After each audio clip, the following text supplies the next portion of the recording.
ফ্রেন্ডশিপটা একটা পর্যায়ে ধীরে ধীরে আমরা যখন বড় হতে থাকি আমাদের জীবন থেকে ঝাপসা হতে থাকে। ইংলিশ মিডিয়ামে মেন্টাল হেলথের ইস্যুটাকে যতটা নার্চার করা হয়, যতটা বাচ্চাগুলোকে গ্রুম করা হয়, বাংলা মিডিয়ামে কি গ্রুমিংটা থাকে? ফ্রেন্ডশিপ মানুষকে যতটা ইনফ্লুয়েন্স করতে পারে অন্য রিলেশনশিপগুলো পারে না। আমার প্রিভিয়াস ফ্রেন্ডস আমার জন্য কতটা দামি ছিল এবং তারা আমার কতটা দামি সম্পদ, যাদেরকে আমি এতটা অপমান করেছি। একটা সম্পর্ক যেটা নিয়ে আজকাল অনেক বেশি চর্চা হয় না, এই সম্পর্কটা আমাদের জীবনে অনেক গুরুত্বপূর্ণ। নিজের অজান্তে এই সম্পর্কটা আমাদেরকে হিল করে, আমাদেরকে গ্রো করায়। এই সম্পর্কটা যখন আমাদের জীবনে থাকে পজিটিভ ম্যানারে, অন্য সব সম্পর্কের মতোই আমরা অনেক ভালো থাকি। কিন্তু কেন জানি না এই একটা সম্পর্কে বাবা মা হিসেবে যেমন একটা মানুষের লাইফে উপস্থিত থাকা খুব প্রয়োজন, পার্টনার হিসেবে উপস্থিত থাকা খুব প্রয়োজন, সন্তান হিসেবে উপস্থিত থাকা খুব প্রয়োজন, কিন্তু এই সম্পর্কটাকে অনেক সময় আমরা হয়তো টেকেন ফর গ্র্যান্টেড নিয়ে নিই, অথবা আমাদের সাবকনশিয়াস মাইন্ডে চলেই আসে যে ও তো আমার জন্য থাকবেই, নো ম্যাটার হোয়াট, আমি জানিও আসবেই। এ কারণে ওই সম্পর্কটাতেও যে আমাদেরকে উপস্থিত থাকতে হয়, আমাদেরকে নার্চার করতে হয়, এটা আমরা ঠিক করে উঠতে পারি না। এবং এই সম্পর্কটা একটা সময় আমাদের জীবনের সবচেয়ে খুব প্রিয় আদরে একটা সম্পর্ক থাকে, মজার একটা সম্পর্ক থাকে, যেই সম্পর্কে আমাকে মানুষগুলো কখনো জাজ করে না বা ওই মানুষটা কখনো জাজ করে না, যেখানে আমরা আমাদের ওয়াইল্ডার ভার্সন, আমাদের ওয়াইল্ডার উইশ আমরা শেয়ার করতে পারি। আপনি বলতে পারেন যে আপনি ওই মানুষগুলোর সামনে বা ওই মানুষটার সামনে আপনার পায়ের উপর পা তুলে হাড্ডি চিবানো থেকে শুরু করে এলোমেলো আপনার যত স্টুপিড চিন্তা আছে আপনি সব কিছু নির্দ্বিধায় শেয়ার করতে পারেন, কারণ আপনি জানেন no matter what they will not gonna জাজ ইউ। তারা আপনার জন্য আছে, তারা আপনাকে কখনোই জাজ করবে না। আশা করি একটু একটু বুঝে গিয়েছেন সম্পর্কটা বন্ধুত্ব, ফ্রেন্ডশিপ। এই সম্পর্কটার চর্চা ইদানিং কেন জানি না অনেক বেশি আর হয় না। হ্যাঁ, সবাই আমরা পার্টনারশিপ নিয়ে অনেক ব্যস্ত, আমরা প্যারেন্টিং নিয়ে ব্যস্ত, আমরা আমাদের ক্যারিয়ার নিয়ে ব্যস্ত, বাট আমাদের বন্ধুত্ব কোথায়? মজার ব্যাপারটা, যখন আমরা ছোট থাকি স্কুল লাইফে, আমাদের যাদের আসলে ভাগ্য অনেক ভালো, আমাদের বন্ধুত্ব হয়ে যায়, খুব সুন্দর একটা ফ্রেন্ড গ্রুপ আমাদের হয়ে যায়। উঠতে বসতে চলতে ফিরতে ঘুরতে সব সময় ফ্রেন্ডদের সাথে নিয়ে আমাদের আড্ডা, খেলাধুলা সব কিছু। বা আমার কাছে বকা খাওয়া, কানমলা খাওয়া, যত কিছু, তারপরেও ফ্রেন্ডই আমাদেরকে দরকার। এই ফ্রেন্ড আমাকে অনেক ভালো বুঝতে পারে। এবং ওই ফ্রেন্ডশিপটা একটা পর্যায়ে ধীরে ধীরে আমরা যখন বড় হতে থাকি আমাদের জীবন থেকে ঝাপসা হতে থাকে। কখনো দেখা যায় পড়াশোনার খাতিরে এইচএসসি পরে অথবা লেভেলসে পরে দেখা যায় কিন্তু একটা লং ডিস্টেন্স চলে আসে ফ্রেন্ডশিপের মধ্যে। এক একজন হয়তো এক এক দেশে চলে যাচ্ছে অথবা এক একটা ভার্সিটিতে যাচ্ছে। এরপরেও কেউ কেউ ফ্রেন্ডশিপটাকে ধরে রাখে, খুব যত্ন করে আগলে রাখে, এবং একজন দুইজন থাকে কাইন্ড অফ জোর করে হাত দিয়ে বাকি সবাইকে আগলে রাখে যে না, ফ্রেন্ডশিপ আমাদের থাকবে, সেই উদ্যোগ নিয়ে নিয়ে খুব সুন্দরভাবে যোগাযোগগুলা করে। কিন্তু এরপরে যখন আমাদের লাইফে রিলেশনশিপ চলে আসে তখন আরেকটু ডিস্টেন্স চলে আসে, কারণ ওই মানুষটার সাথে থাকতে বেশি ভালো লাগে। ফ্রেন্ড তো আছেই, ও থাকুক, ও বুঝবে, ওর সাথে তো এতদিন ছিলামই। কিন্তু অপর প্রান্তের মানুষটারও মন খারাপ হয় ফ্রেন্ড হিসেবে। তারপরে আস্তে আস্তে চাকরি চলে আসলো, আরও ব্যস্ততা, একটা পর্যায়ে আমরা আরও বয়স হয়, আমাদের জীবনে বিয়ে হয়ে যায়, সংসার চলে আসে, বাচ্চা চলে আসে, বাবা মার দায়িত্ব চলে আসে। ফ্রেন্ডশিপগুলো ঝাপসা হতে থাকে। আমাদের শুধু কিছু নস্টালজিয়া থাকে। যখন আমরা কিছু সুন্দর সুন্দর ভিডিও দেখি, ওই ভিডিওগুলো দেখলে বা একটা কথা, হঠাৎ করে একটা গান বা একটা কবিতার লাইন যেটা কিনা আমাদের ওই সম্পর্কগুলোর সাথে রেজোনেট করে ওঠে, ঠিক বেজে ওঠে কানে, তখন আমরা হঠাৎ করে মনে হয় একটা ফ্ল্যাশব্যাকে চলে যাই। কিছুক্ষণের জন্য মুখে একটা সুন্দর হাসি চলে আসে। খুব ভালো লাগে আমাদের ওই ফ্রেন্ডশিপগুলো নিয়ে ভাবতে। আমরা আস্তে আস্তে এই ফ্রেন্ডশিপগুলো হারিয়ে ফেলছি। ছোটোবেলায়ও আজকাল বাচ্চারা ফ্রেন্ডশিপ করতে অনেক ক্ষেত্রে সাফার করে। বড়দের ক্ষেত্রে যেটা বললাম, আস্তে আস্তে তো ফ্রেন্ডশিপটা ঝাপসাই হয়ে যায়। আজকে কেন এই ফ্রেন্ডশিপ টপিকটা বেছে নিচ্ছি? কারণ এই ফ্রেন্ডশিপ না থাকার কারণে আমরা কিন্তু খুব বাজেভাবে সাফার করি। আমরা আমাদের পার্সোনাল লাইফে সাফার করি, আমরা আমাদের কনজুগাল লাইফে সাফার করি, আমরা আমাদের ক্যারিয়ার লাইফেও সাফার করি, আর একটা মানুষ যখন ওভারঅল সব অ্যাসপেক্টেই সাফার করতে থাকে তখন ডেফিনেটলি এটা একটা কনসার্ন হয়ে দাঁড়ানো উচিত যে আসলেই আমরা কেন এই সম্পর্কটা নিয়ে সাফার করছি বাট অ্যাড্রেস করছি না, বা কীভাবে এই সম্পর্কটার জন্য আমরা আমাদের পার্টনারের সাথে সাফার করতে পারি, বা আমরা আমার ফ্যামিলি লাইফের পাশাপাশি আমার ক্যারিয়ার বা আমার পার্সোনাল লাইফে সাফার করতে পারি। সো এখন আমরা যদি এভাবে চিন্তা করে দেখেন বর্তমানে মানুষ কিন্তু অনেক বেশি লোনলি হয়ে পড়ছে এবং একাকিত্ব বোধ আমাদেরকে এত বেশি জেঁকে ধরছে, বলা হচ্ছে যে এটা মানে কাইন্ড অফ একটা গ্লোবাল কনসার্ন হয়ে দাঁড়াচ্ছে এবং একাকিত্ব বোধের কারণে 33% অ্যাডাল্ট আসলে লোনলিনেসের ভিতর দিয়ে যাচ্ছে। হয়তো এটা আরও বেশি হতে পারে, মানে সামনে এটা আরও বাড়বে। এবং এই লোনলিনেসের কারণে মানুষ কিন্তু বিভিন্ন রকমের অসুস্থতার সম্মুখীন হয়ে যাচ্ছে এবং সেটার মধ্যে তো মেন্টাল হেলথ ডিসঅর্ডার এক নাম্বারে। এবং অ্যাজ এ সাইকিয়াট্রিস্ট আমি তো এটা নিয়ে বারবার কথা বলতেই থাকি। ছোটোবেলা থেকে একটা বাচ্চার জীবনে তো রিলেশনশিপ আসবে না, একটা বাচ্চার জীবনে কি আসবে? ফ্রেন্ডশিপ আসবে। বাট একটা ছোট বাচ্চাও লোনলি কেন? কারণ ফ্রেন্ডশিপটা তৈরি হচ্ছে না। বাবা মায়েরা দেখা যাচ্ছে নিউক্লিয়ার ফ্যামিলিতে বেড়ে ওঠা বাচ্চাদের জন্য বাবা মায়েরা নিজেদের চাকরি, নিজেদের চাওয়া পাওয়া, নিজেদের জীবন নিয়ে ব্যস্ত। মা যদি হোম মেকারও হন তারপরে উনি ওনার লাইফ নিয়ে ব্যস্ত থাকে। বাট বাচ্চাটা কীভাবে ফ্রেন্ডশিপ করবে বা ফ্রেন্ডশিপ করতে যে সে স্ট্রাগল করছে এটা কিন্তু অনেক সময় বাবা মারা খেয়ালই করি না। এবং অনেক সময় আমি যখন বাবা মাদের সাথে একটু কথা বলি ওনারা বলে, ও এটা কি হয়েছে তোমার লাইফে, কি এটা হয়েছে, তুমি কি জানো? ও তুমি তো এটা কখনো আমাকে বলেনি। ও তোমাকে কি বুলি করেছে ক্লাসে? আমি তো কখনো শুনিনি। ও তুমি ওই ফ্রেন্ডের সাথে মিশতে চেয়েছো, আমি তোমাকে মিশতে দিইনি, আমি বলেছি পচা। মানে এই যে বাচ্চারা তখন হঠাৎ করে পাজলড হয়ে যায় যে মানে জিনিসটা কি হচ্ছে। মানে একে তো আমি হয়তো সোশ্যালি অনেক বেশি এংজাইটি ফিল করি বা আমি ইন্ট্রোভার্ট লেভেলের কেউ একজন, বা হ্যাঁ আমাকে বুলি করা হয়েছে, আমার ফ্রেন্ড করতে কষ্ট হয়েছে, বাট আমি এটা বাসায় এসে যে বলার মতো দরকার এটাই তো বুঝি না। আর বলতে গেলেও হয়তো শুনতে চায়নি, বা এটা আমি কিভাবে বলবো ওইটাই তো বলতে পারি না, কারণ আমার তো লজ্জা লাগে আমাকে নিয়ে এইসব করে, আমার খুব কষ্ট হয় আমার সাথে যখন এটা হয়। দেখেন একটা বাচ্চা যেখানে ওর একটা সাপোর্ট সিস্টেম প্যারেন্টস হওয়ার কথা ছিল, কিছু সময় বাবা মারাও তাইলে অ্যাবসেন্ট, কেয়ার গিভার হিসেবে আরেকজন যে অ্যাটেন্ডেন্ট ওনার সাথে থাকার কথা বাচ্চার সাথে, অনেক সময় ওই যে ফ্রেন্ডশিপের জায়গাটা ফিল আপ করতে পারে না, ওটাও কিন্তু ফাঁকা থাকে। তারপরে যখন বাচ্চাটা ফ্রেন্ডশিপ করতে চাচ্ছে ওখানেও সে আসলে পারছে না, সে স্ট্রাগল করছে। এবং অনেক ক্ষেত্রে বিশেষ করে যারা একেবারেই একা থাকে 3-4 বছর 5 বছর পর্যন্ত বাসাতেই একা ছিল, ওরা কিন্তু খুব বাচ্চাদের সাথে মিশতে চায়, ফ্রেন্ডশিপ করতে চায়, বাট অনেক সময় ওরা না বুঝতে পারে না কীভাবে ফ্রেন্ডশিপটা করবে। কেউ হয়তো অতিরিক্ত চঞ্চল, আবার কেউ হয়তো অতিরিক্ত শাই, এক একজন বাচ্চা তো এক এক রকম। আবার সামনে যে বাচ্চাটা তার সাথে বসে আছে তার সামনে ও আরেকজন। এবং এটা আপনারা দেখবেন প্লে জোনে গেলেও দেখবেন যে এক বাচ্চা ঝাঁপায় পড়ে অন্যদেরকে মানে ব্যথা দিচ্ছে, বকা দিচ্ছে বা খুব লাউড, আরেকটা বাচ্চা বারবার পিছিয়ে চলে আসতেছে যে না আমি খেলবো না। এখন এখান থেকে আমরা স্কুলের একটা সিনারিও পেয়ে যাই। স্কুলে টিচাররা মিসরা যথেষ্ট চেষ্টা করেন, বাট এই সিনারিওটাতে আমি যদি একটু হাত দিই, বাংলা মিডিয়াম ইংলিশ মিডিয়ামে কিন্তু একটা তফাৎ থাকে।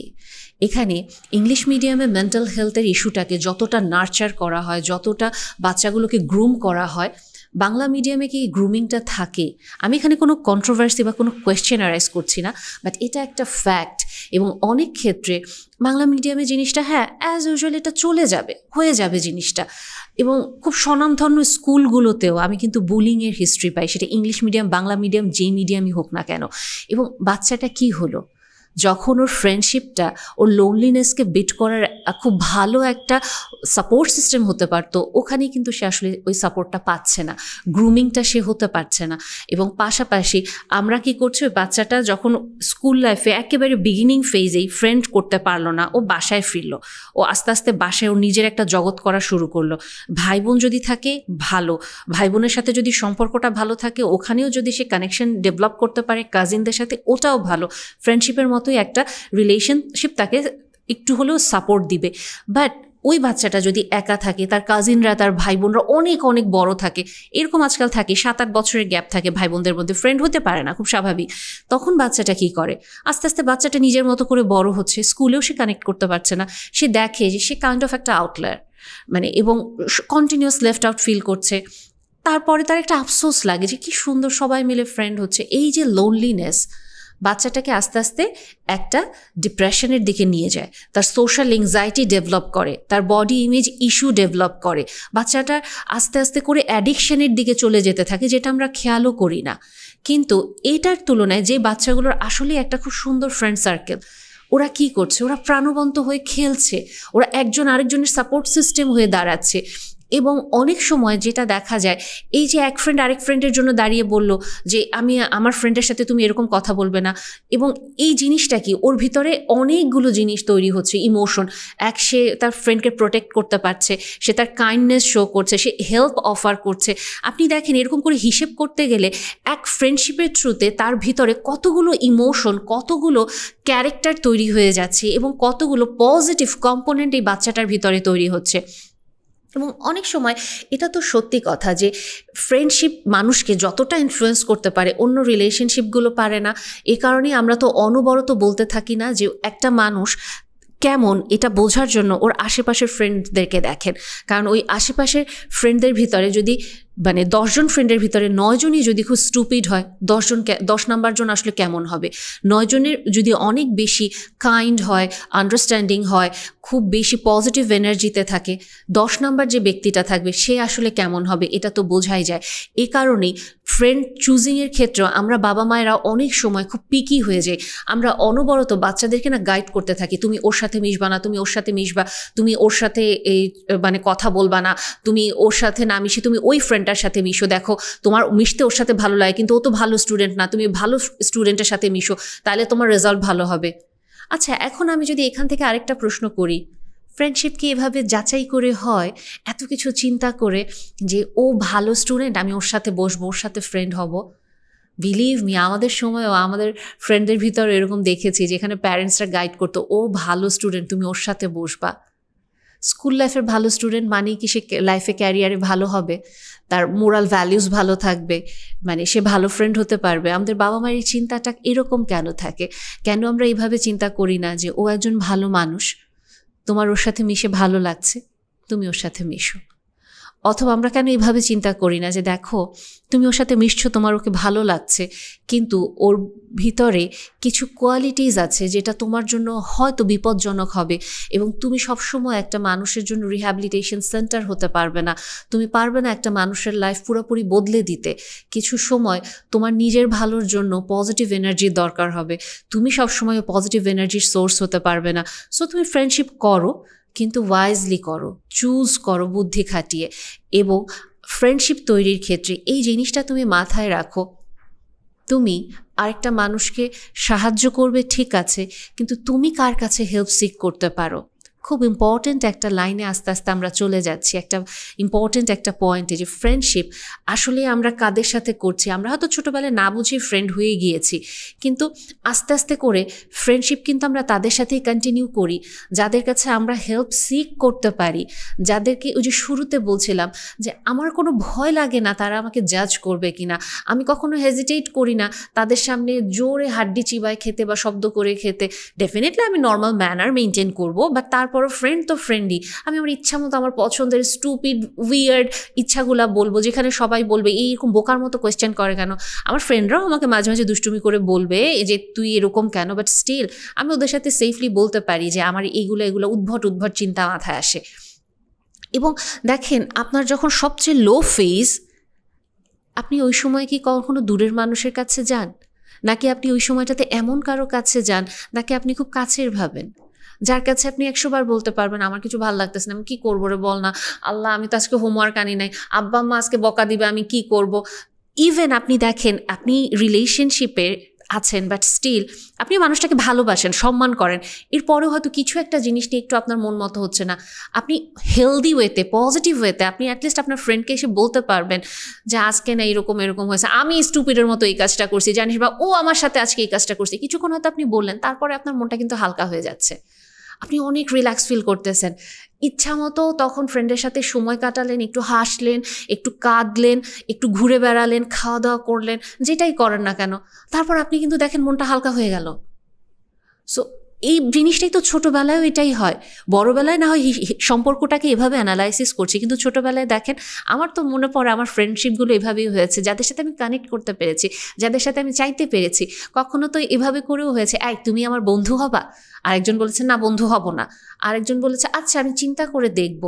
কিন্তু ওই যে কথাগুলো শুরু হলো ছোটোবেলাতে, আস্তে আস্তে করে তার হাসছে, খেলছে, চাইছে, একজন আরেকজনের টিফিন শেয়ার করছে, দুষ্টুমি করছে, একজন আরেকজনের কষ্টগুলাকে বা দুষ্টুমিগুলোকে কাভার আপ করছে, এভাবেই তো সম্পর্ক তৈরি হয়। এবং আস্তে আস্তে করে আমি যেটা বলছিলাম, হয় ফ্রেন্ডশিপ হচ্ছে অথবা ফ্রেন্ডশিপ হচ্ছে না। এবং এই যে যাদের আমাদের ফ্রেন্ডশিপটা হয়ে যায়, আলহামদুলিল্লাহ আমরা আসলে মানে লাকিয়েস্ট পারসন এভার, যে তার ওই সাপোর্ট সিস্টেমটা থাকে এবং সে যদি পজিটিভ এনার্জির ফ্রেন্ডদেরকে পায় তাহলে তো প্রশ্নই নেই। ওই ফ্রেন্ডরা, পজিটিভ এনার্জির ফ্রেন্ডরা কী করে আসুন এটা একটু আমরা বোঝার চেষ্টা করি। সো যেই লাইনটা বলেছিলাম খুব জরুরি, আমরা হেল্প সিক করতে পারি, যে আমাকে জাজ করবে না এবং ওই মানুষটাই আমাকে কিন্তু খুব কনস্ট্রাকটিভ ক্রিটিসিজম দিবে এবং আমি তার ওই ক্রিটিসিজমের সাথে সবসময় যে একমত হব এমন না, একেবারে ঝগড়া করে হয়তো কখনো সময় ফাটায় ফেলবো, কান্নাকাটি করে অস্থির হয়ে যাব, তারপর গিয়ে আবার একটু পরে বলবো সরি, তোর সাথে আমার এরকম রাগারাগি করা উচিত হয়নি। মেয়েরা হয়তো সরি বলে, ছেলেরা সরি বলে না, একটু মারামারি করবে, একটু পরে দুইজন গিয়ে সিঙ্গারা খাইতে থাকবে, সবাই মিলে হাহি করে ক্রিকেট খেলতে থাকবে। সো ফ্রেন্ডশিপের ডেফিনেশনটা ওভাবে করেই আসবে যে দুইজন মানুষ একসাথে গ্রো করছে, কয়েকজন ফ্রেন্ড মিলে একসাথে গ্রো করছে, যেখানে আমরা আরেকজনের সাথে কানেক্ট করতে পারি ইমোশনালি, ইন্টেলেকচুয়ালি, একজন আরেকজনকে আমরা হেল্প করতে পারি, আমরা আমাদের হাতটা বাড়িয়ে দিতে পারি, আমরা মানুষটাকে খোঁজ নিই, কী ব্যাপার, তোমার কি মন খারাপ, বা তোর কি মন খারাপ, কী হয়েছে, সত্যি করে বল, সত্যি করে বল, বলবি না কেন, আমাকে তুই বলবি, আমার কাছে কেন লুকাচ্ছিস, সবার কাছে লুকাতে পারছি, কিন্তু আমার ফ্রেন্ড আমাকে দেখলেই বলছে তোর তো কোনো একটা সমস্যা হয়েছে, তুই কেমন আছিস বল, বলিস না কেন, কথা বলিস না কেন, গলার স্বর এরকম কেন। এটাই তো ফ্রেন্ডশিপ না, একটা পজিটিভ, যেখানে আমি নিজেকে ওপেন আপ করতে পারছি। একটু দেখেন তো, এই যে আমি যখন অধিকার নিয়ে কথাগুলো বলছি, কেউ যদি আপনার জীবনে আসলে এরকম করে বলতো, ভালো লাগতো না? আমাদের কারো কারো আছে, আমাদের কারো কারো নেই, আমরা মিস করি। এবং সব সময় কি ফ্রেন্ডশিপ লাইফ লং এক্সিস্ট করবে? ফ্রেন্ডশিপ লাইফ লং এক্সিস্ট করে না। বর্তমান যুগে অনেক ক্ষেত্রে আমরা ফ্রেন্ড চুজ করতে খুব বাজেভাবে ফেইল করি এবং আমরা বুঝতেও পারি না যে এই মানুষটাকে আসলে আমাকে ফ্রেন্ড হিসেবে দেখে নাকি আমি জাস্ট ও আমার কাছ থেকে সুযোগ নিতে চায়, সুবিধা নিতে চায়। এরকম অনেক সম্পর্ক হয় ফ্রেন্ডশিপের, যেখানে হয়তো আমি একজনকে খুব সরল মনে ফ্রেন্ড হিসেবে নিচ্ছি, বাট ও হয়তো অন্যদের সাথে মিশতে পারে না। এবং যেহেতু আমি খুব সরল মনে ফ্রেন্ড হিসেবে নিচ্ছি, ফ্রেন্ড মানে আমি শুধু দিয়ে যাব, গিভার, আমিও যে কিছু পেতে পারি এইটা মাথায় নাই, সেই সময় যেটা শুরু হয়ে যায়, ওই মানুষটা একেবারে পরগাছার মতো বা পরজীবীর মতো আমাকে শুষে শুষে আমার ভিতর থেকে এনার্জিটা নিতে থাকে। কন্টিনিউয়াসলি আমার ভালো কোনো কিছুতেও সে জাজ করতে থাকে, আমাকে অনবরত সবার সামনে মজা করছি এই শব্দটা দিয়ে ছোট করতে থাকে, অপমান করতে থাকে। যে কোনো অ্যাচিভমেন্টে অদ্ভুত একটা হিডেন জেলাসি বা একটা কম্প্যারিজন আমি ফিল করতে পারি যে না, আমি মেবি গুড এনাফ না। আমার যে কোনো একটা অ্যাচিভমেন্ট ও সেলিব্রেট করে না কেন, সব সময় শুধু ওর কষ্ট, ওর না পাওয়া, ওর জিনিসগুলো। আমি যখন কোনো কিছু একটা বলতে যাচ্ছি তখনই বলতেছে আস ব্রো, আস সিস, এরকম হইতেই পারে, বাদ দে, আমার সাথেও তো এরকম হয়, দেখিস না আমি কেমনে বের হয়ে যাই। আমি আমার অনুভূতি শেয়ারও করতে পারলাম না। আরও যেটা সবচেয়ে ডেঞ্জারাস থাকে, আমাকে কারোর সাথে মিশতে দেয় না। মানে আমি শুধুমাত্র তারই ফ্রেন্ড হিসেবে থাকবো, সে কিন্তু ঠিকই অন্য সবার সাথে মিশছে, ফ্রেন্ডশিপ করে যাচ্ছে। আমি যখনই অন্য কারোর সাথে মিশতে যাচ্ছি, সে আমার সাথে অসম্ভব অভিমান, emotional drama, emotional manipulation, each and everything সে আমাকে দেখাতে থাকে, যাতে আমি একটা অদ্ভুত অপরাধ বোধে চলে যাই যে আসলেই তো ওই তো আমার ফ্রেন্ড, ওকে বাদ দিয়ে আমি অন্যের সাথে কেন কথা বলতে যাব, কি দরকার এত আগ বাড়ায় আমার কথা বলার। এবং আমি যে আস্তে আস্তে একটা টক্সিক ফ্রেন্ডশিপে চলে যাচ্ছি, এবং ফ্রেন্ডশিপও জিনিসটা না, আসলে এটা কাইন্ড অফ ওয়ান সাইডের একটা গিভার রিলেশনশিপ, যেখানে ও আমাকে ফ্রেন্ড হিসেবে ভাবছে, বাট এটা ফ্রেন্ডশিপ না। আমি তাকে ফ্রেন্ড হিসেবে ভাবছি, এটা ফ্রেন্ডশিপ না। বেসিক্যালি আমি তো তখনই ফ্রেন্ডশিপ এটা হবে যখন আমরা দুজন একসাথে গ্রো করব, যখন আমি ওর সাথে সেফ ফিল করব, যখন আমরা দুজনকে কনস্ট্রাকটিভ ক্রিটিসিজম দিব, ডিসএগ্রিমেন্ট দিব, আবার ওটা অ্যাকসেপ্ট করেও দুজন ফ্রেন্ড হিসেবে থাকবো। কথায় কথায় তোর সাথে ফ্রেন্ডশিপ রাখবো না, তুই চলে যা, অপমান করা মানুষের সামনে, এবং ওই ফ্রেন্ডশিপ নিয়ে আমার আবার অন্যদের কাছে ভেন্ট করতে হচ্ছে। আমি না ওখানে সেফ ফিল করি না, আমার খুব সাফোকেটেড লাগে। আচ্ছা তুমি না এটাকে বলো না, আমি যে তোমার সাথে বলেছি, এরকমও হতে থাকে। এবং আমরা হাঁপায় যাই ওই সম্পর্কটাতে। এবং আমরা অনেক সময় এটাও বুঝতে পারি যে এখানে কাইন্ড অফ আমি গিভার এবং আমি কোনো কিছু পাচ্ছি না ইন রিটার্ন, বাট তারপরেও ছেড়ে দিব এত বছরের ফ্রেন্ডশিপ, সবাই কি বলবে, মানুষ কি বলবে, এর জন্য আমরা ফ্রেন্ডশিপটা ভাঙতে পারি না। বা দেখা যায় অনেক সময় ফ্রেন্ডের বাবা মা আমাকে ফোন দিয়ে বলতে থাকে, তুমি তো জানোই ও কীরকম, ও তো কারোর সাথে মিশতে পারে না, মা বা বাবা তুমিই তো ওর একমাত্র ভরসা, তুমিই একটু দেখে রাখো। আপনি আরও বেশি একটা ইমোশনাল ট্র্যাপে পড়তে থাকেন, যে আসলে তো আমি ছাড়া ওর কেউ নয়, আমি ওকে ছেড়ে চলে যাব, জিনিসটা কেমন দেখে, আমার একটু থাকা উচিত, আমি কেন সেলফিশ হব? ফ্রেন্ডশিপে তো সেলফিশ হওয়া যায় না, ফ্রেন্ডশিপে তো শুধু ডেডিকেটেডলি দিয়েই যেতে হয়। প্লিজ একটু পজ নেন, একটু থামেন। এই সম্পর্কটা যদি আসলে একতরফা হতে থাকে এবং আপনি যদি আসলে এত বাজেভাবে সাফার করতে থাকেন, বের হয়ে আসেন। এটা ফ্রেন্ডশিপ বলে না। এবং ওনার বাবা মাও যদি এই সম্পর্কে আপনাকে কন্টিনিউয়াস আটকে রাখার চেষ্টা করে, আপনি এখান থেকে বের হয়ে আসেন। ফার্স্ট অফ অল আপনি আপনার ফ্রেন্ডকে এবং তার ফ্যামিলি মেম্বারদেরকে অফার করেন যে তাদের প্রফেশনাল হেল্প দরকার, সাইকোলজিক্যাল হেল্পটা দরকার, তারা যেন প্রফেশনাল কাউন্সিলিংয়ে যায় অথবা সাইকিয়াট্রিক অ্যাসেসমেন্টে যায়, সাইকিয়াট্রিস্ট, সাইকোলজিস্ট, যার কাছেই যায় যাক। আপনি ফার্স্ট এইড হিসেবে যতটুকু দরকার আপনি সাপোর্ট করেছেন, বাট আপনি নিজেকে খারাপ করে, আপনার মেন্টাল হেলথ ডিস্ট্রয় করে, নিজেকে একটা টক্সিক মানুষে কনভার্ট করে আপনি আরেকটা মানুষকে ফ্রেন্ডশিপ অফার করতে পারবেন না। সো এটা উপযুক্ত সময় আপনি এই ফ্রেন্ডশিপ নামের যে একটা ট্যাগ নিয়ে একটা সম্পর্ক নিয়ে ঘুরে বেড়াচ্ছেন, এখান থেকে বের হয়ে আসেন। এটাকে ফ্রেন্ডশিপ বলে না। এবং আপনি প্রফেশনাল না যে আপনি একটা মানুষের ইমোশনাল সব পেইন আপনি দূর করে ফেলবেন। এবং একটা জিনিস কি, আপনি তো একটা মানুষকে বদলাতে পারবেন না, তার নিজের ভেতরে যদি অ্যাকাউন্টেবিলিটি না থাকে, রেসপন্সিবিলিটি নেওয়ার টেন্ডেন্সি না থাকে, অ্যাজ এ ফ্রেন্ড আপনি মানুষটাকে কত দূর টানবেন? এই সম্পর্কটা আপনার তখন অবশ্যই হেলদি ওয়েতে শেষ করতে হবে। এবং এখানে কোনো সেলফিশনেস শো করছেন না আপনি। দেখেন, আপনি একটা সম্পর্কে থাকা অবস্থায় নিজেকে নিঃস্ব করে ফেলে আপনার ভেতরে দেওয়ার মতো আর কিছুই নেই, আপনিই প্রচণ্ড ইনসিকিউর হয়ে যাচ্ছেন, ট্রাস্ট ইস্যু ডেভেলপ করছে, টক্সিক হয়ে যাচ্ছেন, তাইলে আপনি আর কিভাবে ফ্রেন্ডশিপ অফার করবেন? সো যাকে ভালো রাখার জন্য জোর করে একটা সম্পর্কে আছেন, আপনি এখন টক্সিক, এই সম্পর্ক থেকে কী লাভ? বরং নিজে ভালো থাকেন, নিজে গ্রো করেন, সামনের মানুষটাকে গ্রো করতে হেল্প করেন। সো কখনো কখনো ফ্রেন্ডশিপ সম্পর্কটা থেকে খুব সুন্দরভাবে আমাদেরকে বাউন্ডারি টেনে বের হয়ে আসতে হবে। সব সময় যে এরকম হবে এমন না। এখন আসেন, অনেক সময় এই ফ্রেন্ডশিপটা আমরা ছোটোবেলায় যেভাবে বন্ধুত্বের একটা বন্ধনে জড়িয়ে যাই, আস্তে আস্তে করে কিন্তু আমাদের প্রায়োরিটি চেঞ্জ হয়, আমাদের পছন্দগুলো বদলে যায়। ফ্রেন্ডশিপে আমরা ডিফারেন্ট কিছু ক্যারেক্টার, কিছু টাইপ খুঁজতে থাকি। আবার অনেক সময় দেখা যায় যে বড় ক্লাসে উঠছে, টিনেজে যাচ্ছি, এই সময় আমার যে ফ্রেন্ড গ্রুপ যারা আসলে আমার ওয়েল উইশার ছিল, ওদেরকে বাদ দিয়ে আমি কিছু নতুন হ্যাপেনিং, থ্রিলিং বা কাইন্ড অফ একেবারে পপুলার কিছু গ্রুপের সাথে আমি হঠাৎ করে ট্যাগ হয়ে গেলাম। এবং ওদের লাইফের সাথে আমার লাইফ যায় না। ওরা হয়তো আসলে বাজে কাজে ইনভলভ হয়ে যাচ্ছে, তারা রিলেশনশিপে অ্যাডিক্টেড, কন্টিনিউয়াসলি তারা মানুষকে চিট করছে, অথবা তারা অ্যাডাল্ট কিছু সাবজেক্টে হয়তো অ্যাডিক্টেড হতে পারে, পর্নোগ্রাফিতে বা অন্যরকম বাজে অ্যাক্টিভিটিসে তারা অ্যাডিক্টেড। আমার ফ্রেন্ড গ্রুপ যারা আগে ছিল, ওরা আমাকে অনবরত কনস্ট্রাকটিভ ওয়েতে বলার চেষ্টা করছে, তুমি ওদের সাথে মিশো না, বা দোস্ত তুই ওখানে যাইস না, ওরা ভালো না, তোর ক্ষতি হবে, তোর পড়াশোনাটা নষ্ট হয়ে যাচ্ছে, বা তুই এটা করিস না। কিন্তু তখন আমাদের কাছে মনে হয় কি, যে নতুন যে হ্যাপেনিং, থ্রিলিং, পপুলার একটা গ্রুপ, ওরা আমাকে দেখাচ্ছে কিভাবে কুল হওয়া যায়, কিভাবে স্টেটাস কিউ মেনটেন করা যায়। ওদেরকে তখন আমাদের রঙিন চশমা নিয়ে না খুব ভালো লাগে। পুরনো যেই বন্ধুগুলো যারা আমার সব কিছুর সঙ্গী ছিল, যারা এখনও আমার ভালো চায়, তাদেরকে আমাদের আর পছন্দ হয় না।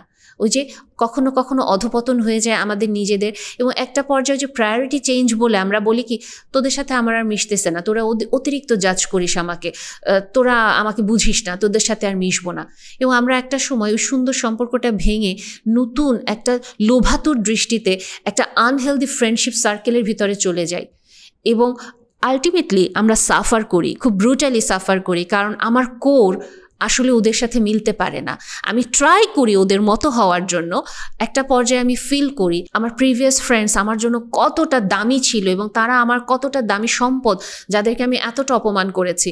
এবং ইন্টারেস্টিং একটা ব্যাপার কি জানেন, ওই রিয়েল ফ্রেন্ডগুলোকে আপনি এই যে অপমান করলেন, ওদেরকে ইগনোর করলেন, এরপরেও আপনি যদি গিয়ে বলেন একটা সময় গিয়ে, দোস্ত আমি সরি, আমি ভুল করছি, আমি এখন অনেক সাফার করতেছি এবং আমার তোকে অনেক দরকার, আপনি যদি জাস্ট এই শব্দগুলো বলেন, দৌড়ায় চলে আসবে।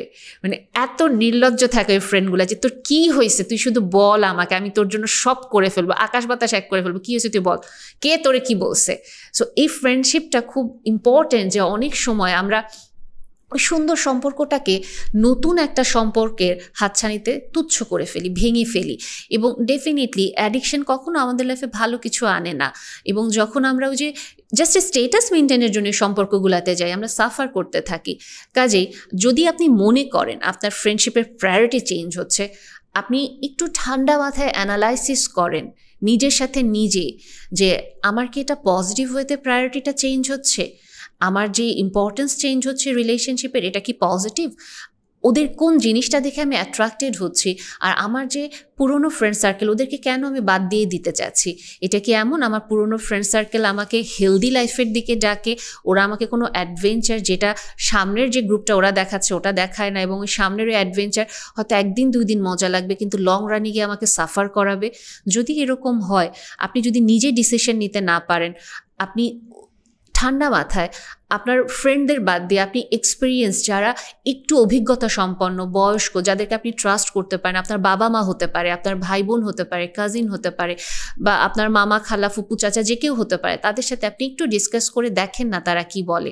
এবং বুদ্ধিমান তো তারাই যারা কি না তাদের মূল্যবান সম্পদগুলোকে যত্ন করে সংরক্ষণ করে। কাজে আপনি কি ওটাকে সংরক্ষণ করবেন নাকি আসলে ছুঁড়ে ফেলে দেবেন, ডিসিশনটা তো আপনার হবে।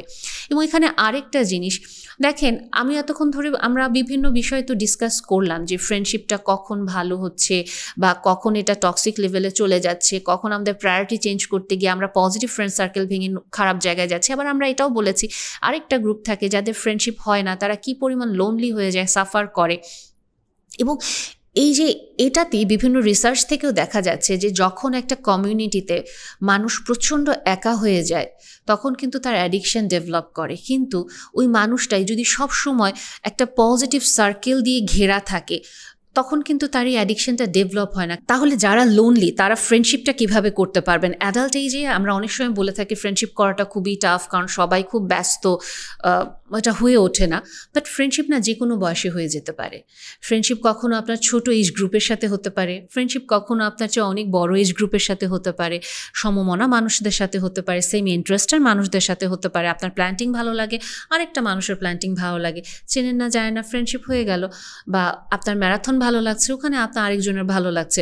লাভ রিলেশনশিপ বলছি না, ফ্রেন্ডশিপ বলছি এখানে। এবং এখানে ওই জিনিসটাই যে অ্যাডাল্ট হয়ে গেলেও বা একটা সময় আপনি ধরেন টিনেজারই, বা আপনি হয়তো ভার্সিটি লেভেলে ফ্রেন্ডশিপ নিয়ে আপনি অনেক স্ট্রাগল করছেন, আপনি খুব লোনার লুজার। এই ক্ষেত্রে আপনি এই যে শব্দগুলো বললাম লোনার লুজার, এটা আপনার মনের ধারণা যে আপনি খুব লোনার, আপনি খুব লুজার। অন্যরা হয়তো বলে ও খুব নার্ড, ও খুব দেখো ও তো লুজার। আপনি কখনো নিজেকে এই শব্দগুলো দিয়ে ট্যাগ করবেন না, নেভার। আপনি যখনই এটা দিয়ে নিজেকে ট্যাগ করছেন আপনি আলটিমেটলি নিজেকে ফ্রেন্ডশিপের ওই সুযোগটা থেকে বঞ্চিত করছেন। আপনি মানুষের সাথে মিশতে গেলেই না আপনার মাথার আগে সবার আগে আসবে আমি তো আসলে মিশতে পারি না, আমি তো অকওয়ার্ড, আমি তো উইয়ার্ড।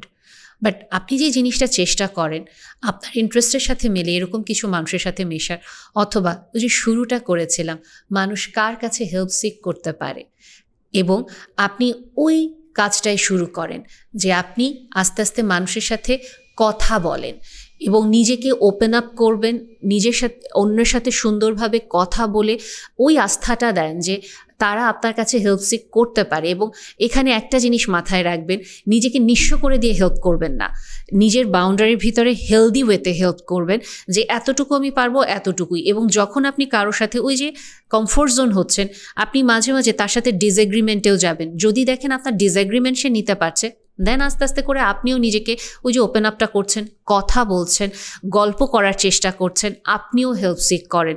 এবং ওই মানুষটা হয়তো প্রথমবার পারলো না, দ্বিতীয়বার হেল্প সিক করেন, হয়তো দ্বিতীয়বার পেরে গেল। আমরা যেটা করি, তোমাকে আমি এতবার হেল্প করেছি বাট তুমি আমাকে হেল্প প্রথমবারই না বলে দিলা, ও তার মানে তুমি ভালো ফ্রেন্ড না। শুরুতেই আমরা এটা না করি, পরিস্থিতির কারণে অনেক সময় একবার হয়তো না বলে ফেলে, আপনি সেকেন্ড টাইম চান, যদি হেল্প করে আলহামদুলিল্লাহ, যদি না করে দেন আপনি থার্ড টাইম, ওখানেও যদি না থাকে দেন আস্তে করে মুভ অন করেন। সে অ্যাকচুয়ালি আপনাকে ওই যে শুষে নেওয়ার চেষ্টা করছে, আপনাকে সে দিচ্ছে না। কিন্তু যখন আপনি দেখবেন আপনি তার জন্য একটা সেফ জোন, ডিসএগ্রিমেন্ট আপনি করতে পারছেন, আপনি ওর সাথে আস্তে আস্তে ওর ইন্টারেস্ট বুঝে গল্প করতে পারছেন, আবার আপনার ইন্টারেস্টও আপনি তাকে বলতে পারছেন, অ্যাট দ্য সেম টাইম আপনি একটু একটু করে হেল্প সিক করা স্টার্ট করছেন এবং আপনি তাকে ওই ভাইবটা দিচ্ছেন যে দেখো তুমিও আমার কাছে ইম্পর্টেন্ট, যে কারণে আমি তোমার কাছে হেল্প সিক করতে পারছি, তখন কিন্তু ফ্রেন্ডশিপটা গ্রো করবে।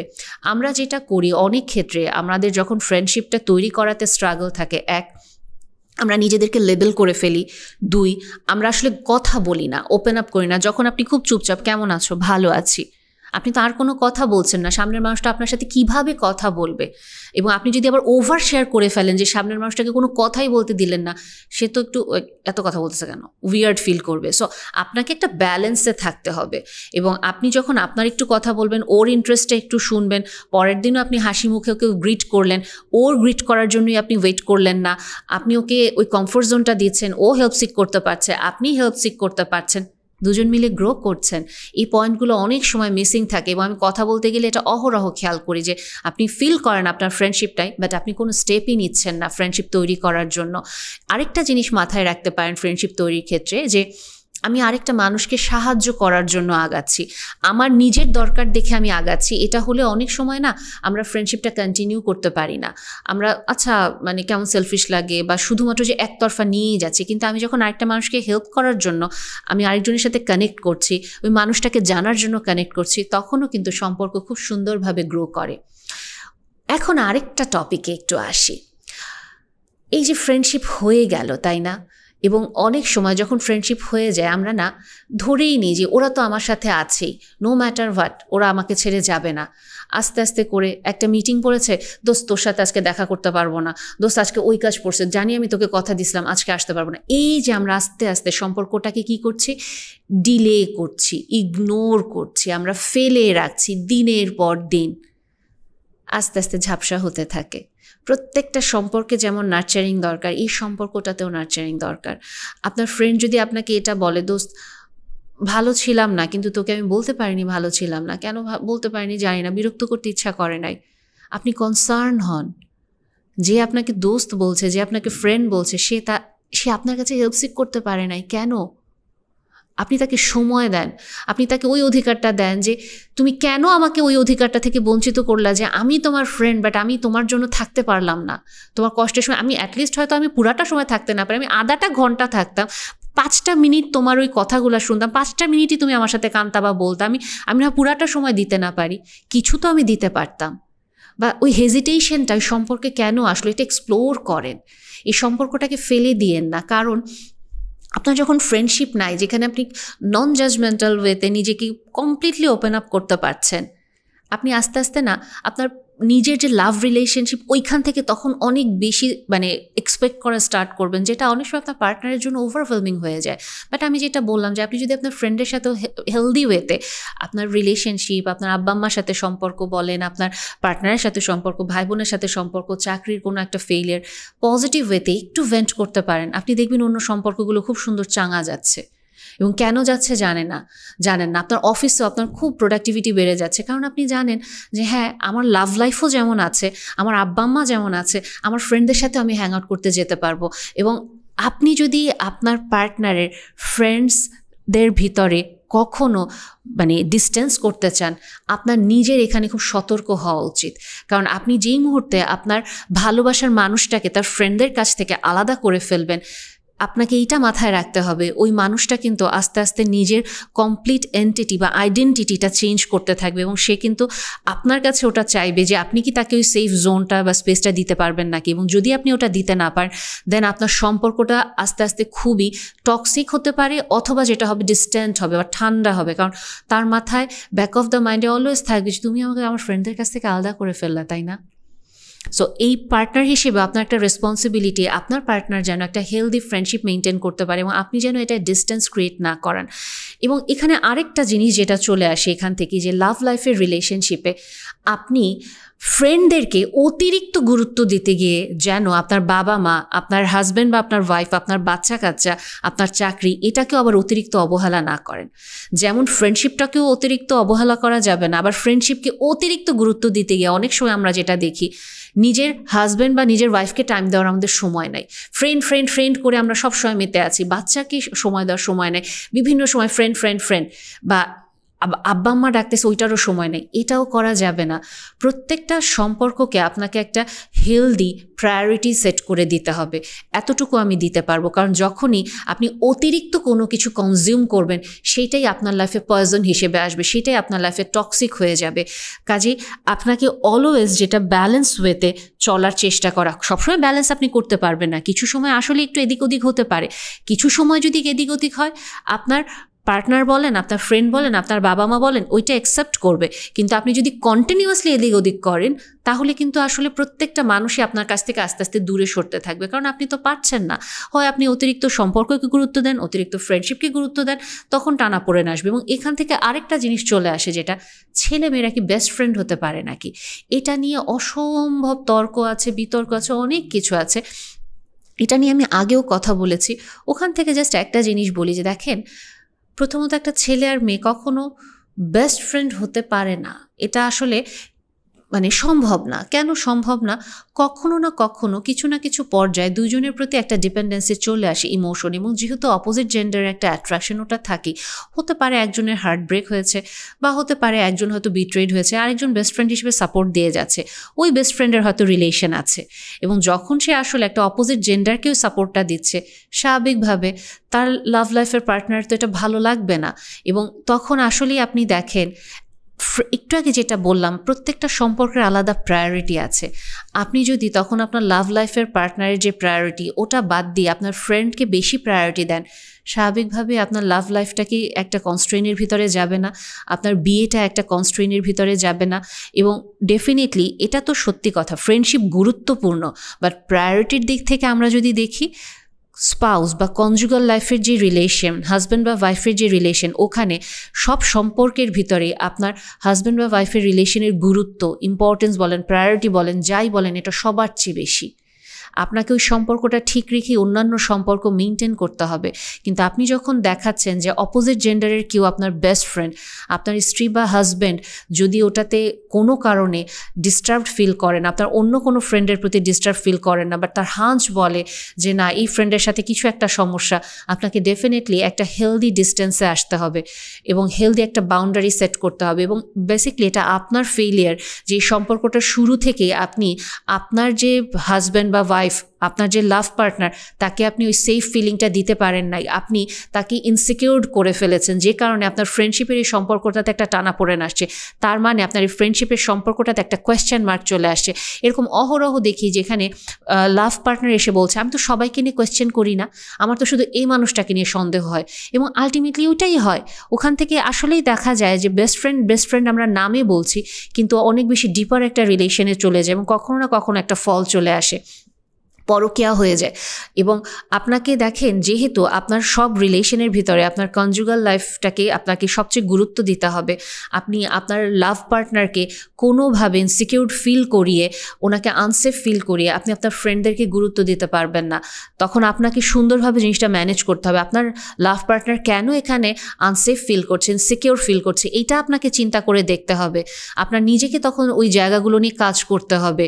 এবং যেটা আমি বললাম যে অপোজিট জেন্ডারের ক্ষেত্রে ডেফিনেটলি আপনার লাভ পার্টনার যদি আপনাকে কোনো কারণে এখানে সতর্ক করে যে দেখো, আমি তো জানি একটা মেয়ের ক্যারেক্টার কেমন হয় বা মেয়ের থিঙ্কিং প্যাটার্ন কেমন হয়, বা আমি তো জানি একটা ছেলের ক্যারেক্টার কেমন হয়, প্যাটার্ন কেমন হয়, তুমি যে মানুষটার সাথে সম্পর্ক যাচ্ছ এখানে কোনো না কোনো একটা সমস্যা হবে, আপনি অবশ্যই সতর্ক হন। কারণ আপনি যদি আপনার অপোজিট জেন্ডারকে যতটা না জানবেন, সেম সেক্সের মানুষটা কিন্তু আরও বেশি তার থিঙ্কিং প্যাটার্ন বুঝতে পারবে। এবং ডেফিনেটলি আপনার লাভ পার্টনার আপনার খারাপ কিছু চাইবে না, সে অবশ্যই আপনার ভালোই চাইবে। তবে আপনি যদি ফিল করেন আপনার লাভ পার্টনার অনেক বেশি কন্ট্রোলিং, সে শুধু ফ্রেন্ডশিপের ক্ষেত্রে কন্ট্রোলিং হবে না, সে অন্য সব দিকেই কন্ট্রোলিং হবে, ওটাও তখন আপনি অ্যানালাইসিস করতে পারবেন। সো ওভারঅল এই ফ্রেন্ডশিপ সম্পর্কটাকে আমরা যদি আসলে অ্যানালাইসিস করি, এটা আমাদের খুব সুন্দর একটা সম্পর্ক, যেটা আমাদেরকে খুব মিষ্টি কিছু অনুভূতি দেয়, আমাদের লাইফ টাইম ট্রেজার করার মতো আসলে কিছু অভিজ্ঞতা দেয়। এবং দিন শেষে আপনি যদি খুব বয়স্কদের সাথে, যাদের আমাদের অনেক অভিজ্ঞতা, মুরব্বীদের সাথে কথা বলেন, ওনারা কিন্তু এটা বলে যে আমি আমার লাইফে আমার সম্পর্কগুলোকে যদি আরেকটু বেশি সময় দিতাম, আমাদেরকে আরেকটু গুরুত্ব দিতাম, আমার ফ্রেন্ডদের সাথে আমি আরেকটু বেশি সময় কাটাতে পারতাম, আমার জীবনটা আরও সুন্দর হতো, রিগ্রেটগুলো হয়তো কমে যেত, আফসোসগুলো কমে যেত। এবং ডেথ বেডে সবার আগে আপনি আপনার ক্যারিয়ার নিয়ে চিন্তা করবেন না, কত টাকা কামানো গেল, কত টাকা লস করলেন, ওটাও চিন্তা করবেন না। আপনি আপনার কাছের মানুষগুলোকে খুঁজবেন, আপনার লাভ পার্টনারকে খুঁজবেন, বাবা মা, ভাই বোন, সন্তান, ফ্রেন্ডদের কথা মনে পড়বে। কাজেই ফ্রেন্ডশিপ আপনার জন্য খুব সুন্দর, আপনার যদি এটা একটা বাসা হয়, আপনার জীবনে খুব সুন্দর একটা বারান্দা হতে পারে, একটা খোলা জানালা হতে পারে, যেটা দিয়ে আপনি আকাশ দেখতে পারেন, যেটা দিয়ে আপনি স্বপ্ন দেখতে পারেন, পুরো পৃথিবীটাকে আপনি আপনার ফ্রেন্ডের চোখে সুন্দরভাবে ঘুরে আসতে পারেন। তবে অবশ্যই আমরা ফ্রেন্ড বাছাইয়ের ক্ষেত্রে সতর্ক হব, অবশ্যই আমরা ফ্রেন্ডশিপটাকে গুরুত্বও দিব, কিন্তু আমরা এটাকে ব্যালেন্সও করব। সব বন্ধুরা ভালো থাকুক, আমার বন্ধুরাও ভালো থাকুক। এবং এই ভিডিওটা করতে গিয়ে আমার অনেক স্মৃতি মাথায় আসছিল আমার নিজের ফ্রেন্ডদের নিয়ে, এবং আমি এতটুকু বলতে চাই যে আলহামদুলিল্লাহ আমি আমার জীবনে আমার প্রত্যেকটা ফ্রেন্ডের কাছে অনেক কৃতজ্ঞ, কারণ প্রত্যেকে আমার লাইফে খুব অসম্ভব মূল্যবান সম্পদ হিসেবে ছিল এবং এখনও আছে। সবাই ভালো থাকবেন, বন্ধুরা ভালো থাকুক।